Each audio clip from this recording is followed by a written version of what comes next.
Well, good morning, ladies and gentlemen. Welcome to CETA episode 27, and it's April the 27th, and I'm your host, Tommy Ellison. On the word or expressions of the day from our Southern Dictionary. And this is, as I said, day 27 in the final week of CETA, which is creating every day in April. And that's what we've been doing. And today we're going to be looking at the expressions that are centered around the letter X, which is where we are in the alphabet. And unfortunately, I got a little problem today because, you see, the letter X is a rather unusual letter. And in doing research on what expressions I might bring for your edification today, I quickly discovered that, well, I couldn't find any. And as I went and I searched through all of my archives, I could not find a Southern expression that actually dealt with the letter X. I mean, I even went to Google, the resource that we all use, and looked up Southern expressions starting with the letter X. Nothing. I mean, I got stories about X-rays and X boxes, X chromosomes, and Generation X. In fact, I even found Mac OS X, which I'm told by the folks in Cupertino that is not the way we pronounce it. We have to pronounce it, raise our right hand and say OS 10. But it is kind of the way it looks on paper when you look at it or on a computer screen. So I'm like, well, what do? I can't let my audience down, both of you. So I decided I was going to talk a little bit just about X's and O's. See, I'm an old football player. And we used X's and O's when we diagrammed plays in what was called our skull sessions. I don't think they call it that anymore. But when you had a skull session in football with your team, you actually met in a classroom and there was a chalkboard, and the coaches would outline the plays on the chalkboard that you could run as an offense, or in the case of defense, you would actually outline those plays as well. And you use these X's and O's to kind of define whether you were talking offense or defense. So O's were always the offense and X were the defense, the defensive players in these skull sessions. Now, I know you ladies may not have any idea what I'm talking about, but every football play is designed to score if everybody does their job. Didn't know that, did you? Well, they are. So I've thrown up here a play on the board. It's called Toss Sweep Right. And as you can see from looking at the board, you've got the center, you've got the quarterback, you've got the fullback, the halfback. You have two guards here and here on either side of the center, the two tackles on either side of the guards. You've got a wide split end, they call it, out wide off of the left side. On the right side, the end is actually tight, so he's referred to as a tight end.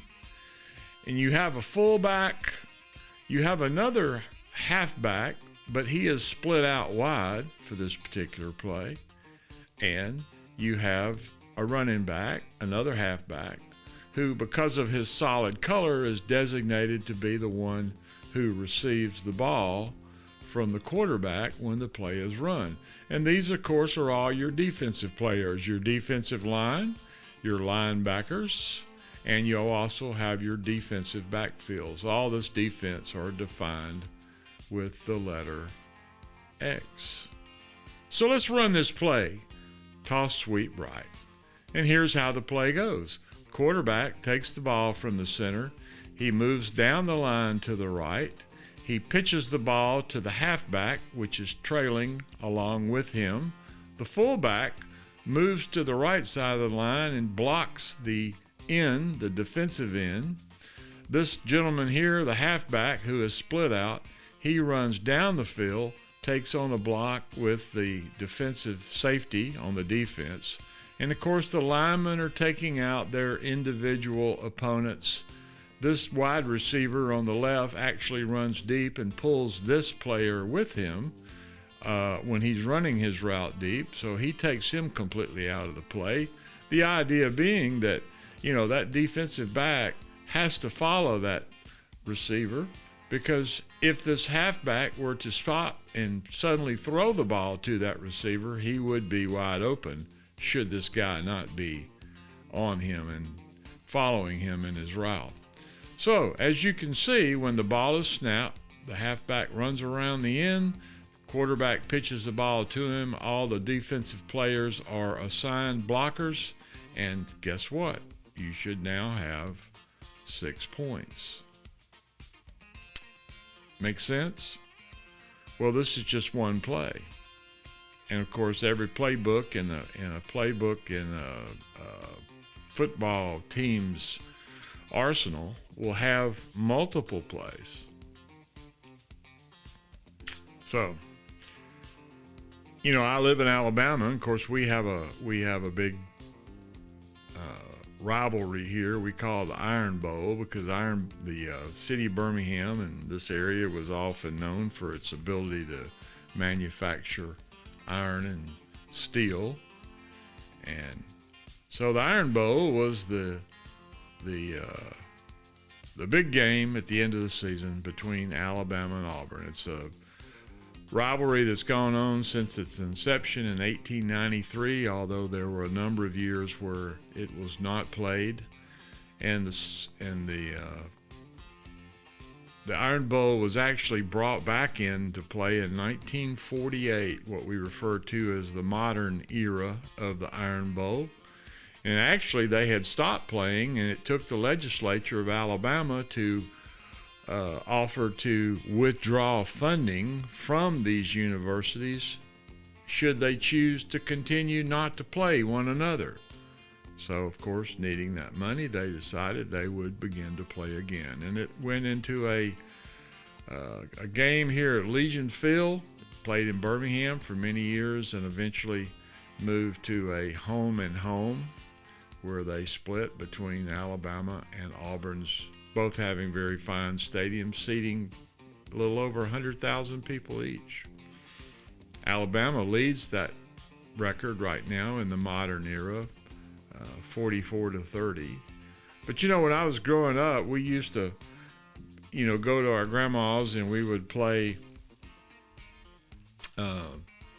football in the yard after the meal, and we would choose up sides, and one side would be Alabama and one side would be Auburn. And being this is Thanksgiving and the game was supposed to be played the following Saturday, it was always a big rivalry, and everybody got involved, and all the kids, there were 10 uncles and aunts of mine, so they all had a fleet of kids, and as you might imagine, there was probably enough to fill 2 full teams of 11, although not quite. They weren't quite that fertile. But nevertheless, we had a whole bunch of kids that wanted to play, and I always wanted to be on the Alabama team. And I'll tell you why.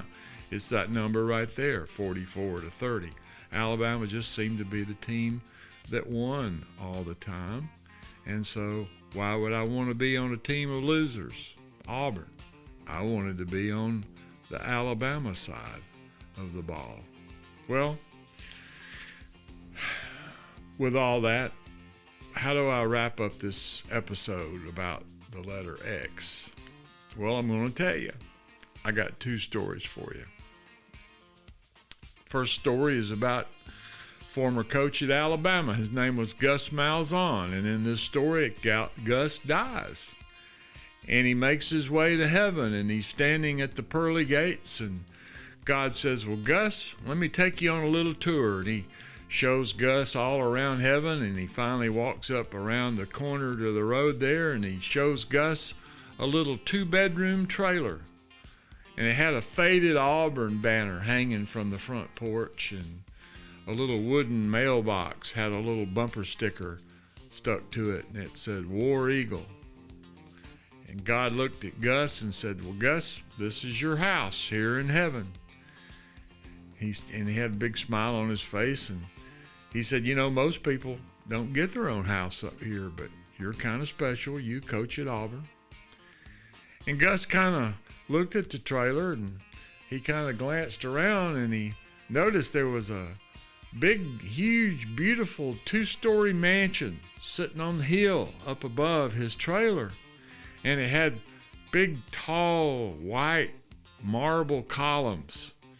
And it had a tree-lined driveway, brick driveway, leading up to the residence. And there was Alabama Crimson Tide flags flying in the breeze that lined the driveway.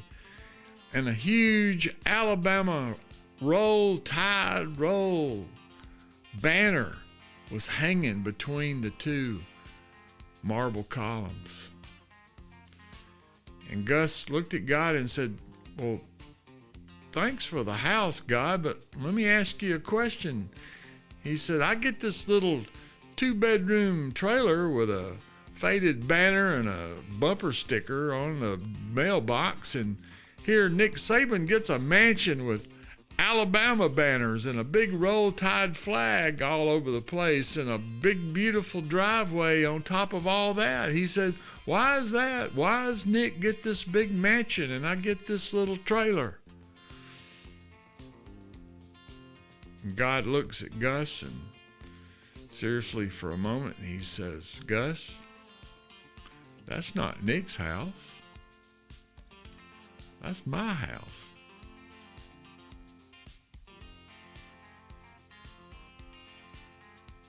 Well, there is one other story. There's 2 Alabama football players walking home from a hard practice, going back to the athletic dorm, and one of the big old guys, he spots a hound dog as they walk by him sitting on the corner, and the dog's licking himself in what I would say is a very embarrassing way. He was licking himself between his legs. You know how a dog will do sometimes. You know, it's just in their nature, I guess, to lick their balls from time to time. And that old Alabama player, he was a big old tackle. He looked at that dog and he studied him for a second as they walked by, and he finally punched his buddy and he said, you know what? I wish I could do that. And the other player looked at him and said, shoot, that dog would bite you?